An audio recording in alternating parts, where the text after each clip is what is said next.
So as I was recording content the other day, I was thinking that with me dropping this daily long form content, right?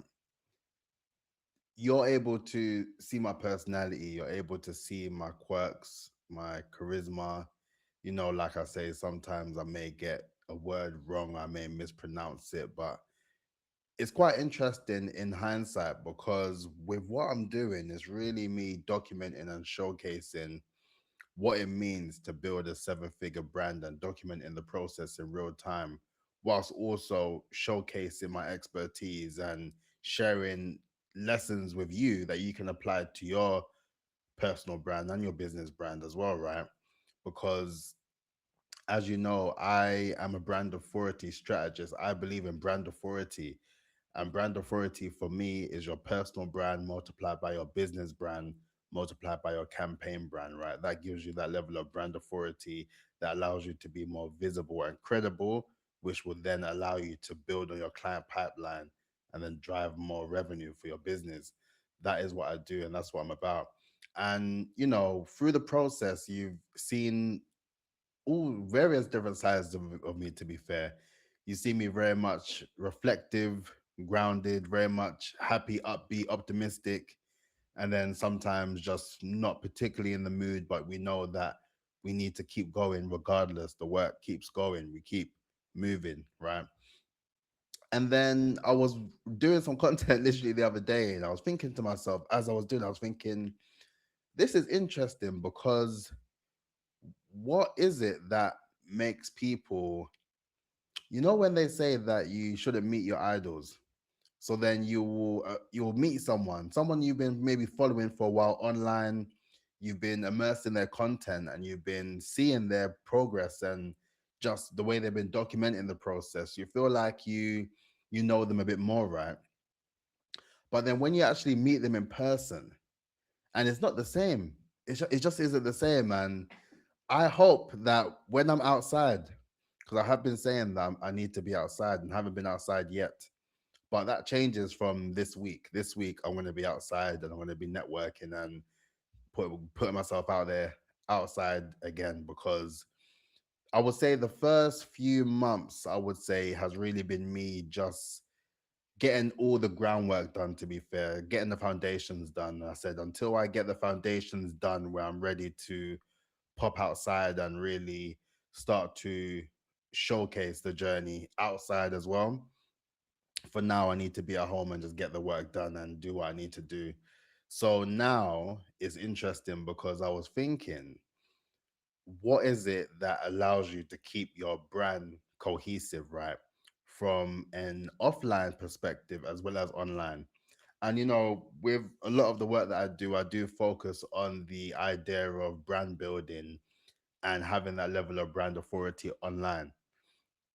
And it's very rare that I cover it from the perspective of offline as well, because offline is just as important.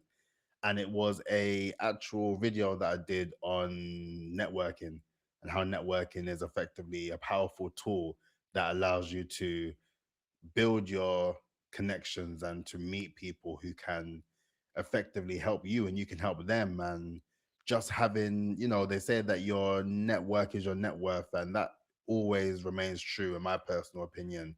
And what is interesting is sometimes you'll meet people from online and then they're just not the same person, like the way that they act, the way that they talk about certain things, and with that I wanted to just give a few pointers on what you should be considering to ensure that you have a level of brand cohesiveness both online and offline.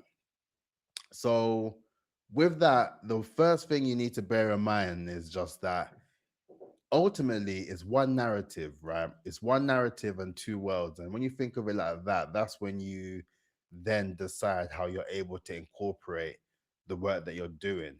And I would say for this particular video, with this, I would say the main thing I want to focus on is the idea of the campaign brand, because the campaign brand is a sure way for you to maintain that level of consistency across the work that you're doing, to showcase what you're doing from a personal brand perspective, as well as reinforcing what you're doing on the business side, right? That's why I say the campaign brand is usually the missing piece of the puzzle when it comes down to building that level of brand authority for people to not only know who you are and gravitate towards you, but then to also see that you're actually involved in business and you what you offer does align with that particular person and their particular pain points as well. So not only are you likable and visible, but you're also credible and you're someone that's perceived as someone that can not only do the job, but you can do the job well, right?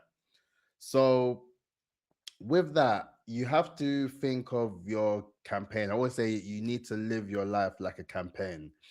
And alongside having your brand authority pillars in check, right? Like the 3 to 5 things that make you uniquely you, right?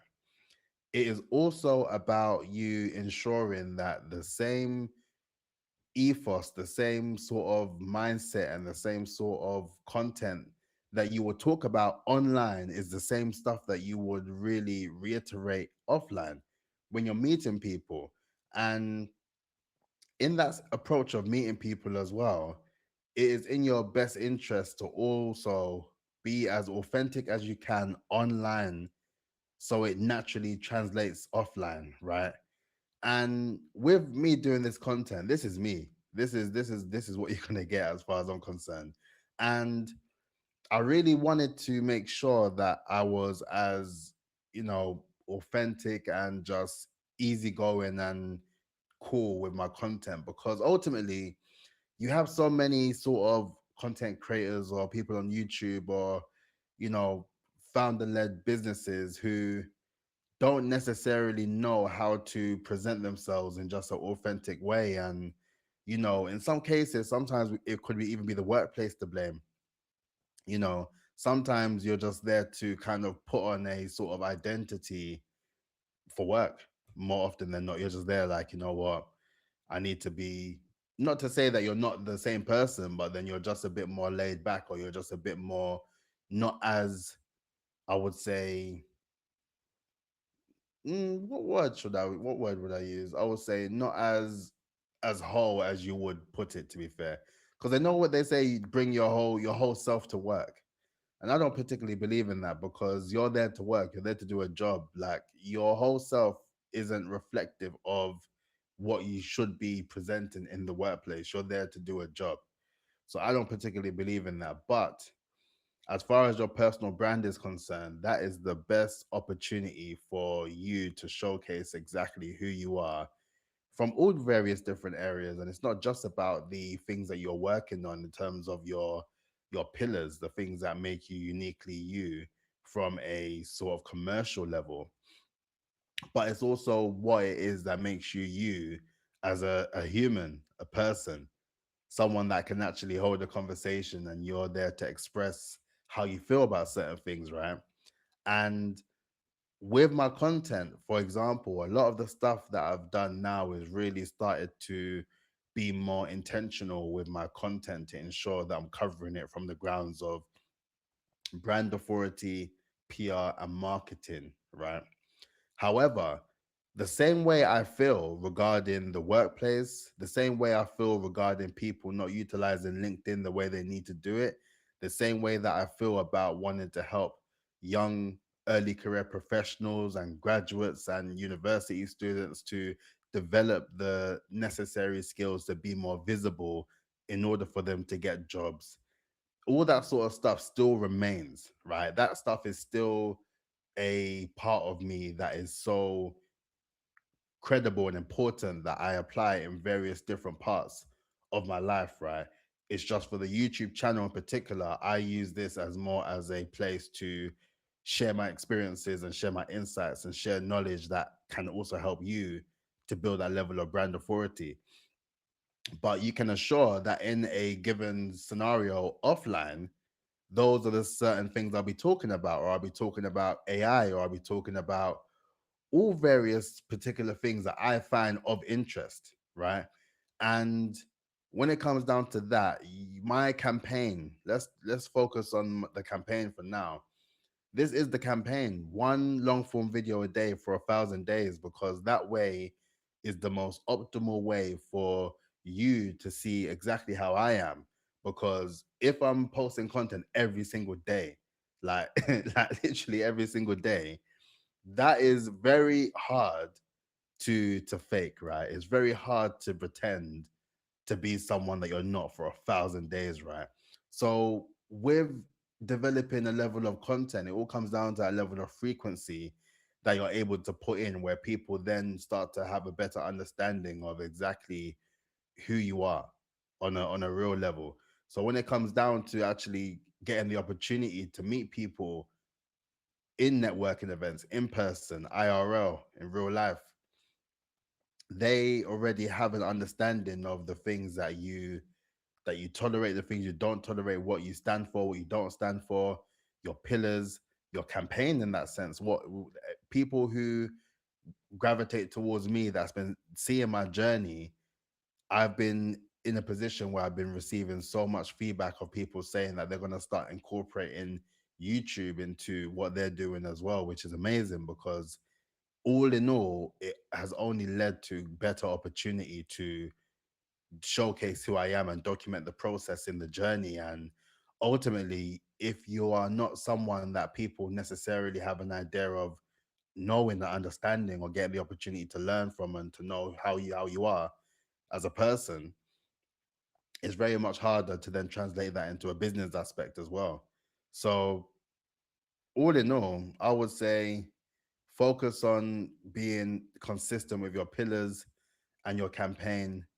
Whatever you're documenting in the process of showcasing your journey, really document that and showcase the process to people. Let them know how you're feeling, and the fact that not every day is going to be a good day, right? Not every day is going to be a positive one. Sometimes it's just not one of the best days ever. However, you being forthcoming and transparent and honest online is only going to benefit you offline, because then people then have an understanding of you, and it just showcases that you are actually very much human, right? You're not AI, you're very much a human being with human emotions, with human integrity, human ambitions. And it's through that that then allows you to translate that offline.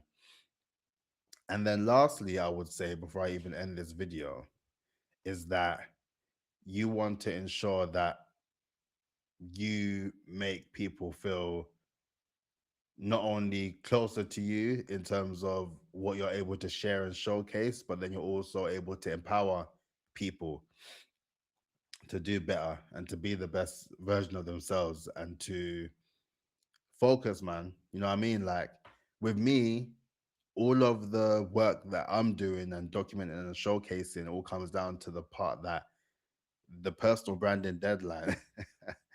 Listen, I tell you, I'm talking about this stuff all the time. I'm dropping in every video because it's incredibly important. But the personal branding deadline is what inspires me to keep going, to help other people realize that we need to get our brands in check before that ship sails, because it's going to be a whole lot harder to navigate and to have that level of leverage when you get to the point where everyone already has established their brands and established it to the point where, because there's so much content online, now all it takes is to just position it with the use of AI, and you can just regurgitate new concept ideas from the original implementation of work. So that's why I always embed it in that. And I always showcase it to let everyone know that this is something that we all need to be doing. That's what I'm saying. Even for myself, I'm doing it on the back of, I know how important these next few months are going to be in the run up to the deadline, where it's just like we need to be getting stuff done, like honestly speaking. So with that in mind, I always approach people that I meet from the perspective that, are you on LinkedIn? Are you posting content? Are you posting content as a minimum once a week? Like, why are you not doing it? Like, what is it? Because for me, it was fair. So, is it similar to you? Like, what is it? those are the sort of conversations I'm having more so because I want to get into your head to understand what it is that's stopping you from wanting to be the best version of yourself, right? And I suppose with me being that forthcoming with wanting to help others, that is something that will always be consistent in my life. And it's been consistent for as long as I can remember, to be honest. A lot of the stuff I've been doing has been from the back of wanting to help others to be better and do better because I know that in the process of me doing it, it doesn't hurt to pay it forward. It doesn't hurt to share. It doesn't hurt to collaborate. It doesn't hurt to just let people know that they're doing a good job when they're doing a good job, right? So, all in all, it's one of, I suppose, one of those videos, to be fair. You get the gems from it, but it's just me kind of just share my experiences and what I'm working on, really and truly. But on that note, if this video helped at all, please like, comment, and subscribe. Comment below if you feel that you have a level of brand cohesiveness, right? Whether it's you being online and then when you're offline, does it align? Does it feel the same for you? Has it felt like someone has said that you're not the same online as you are offline? Let me know in the comments. But on that note, please like, comment, and subscribe, and I'll catch you tomorrow. Peace out. Look after yourself.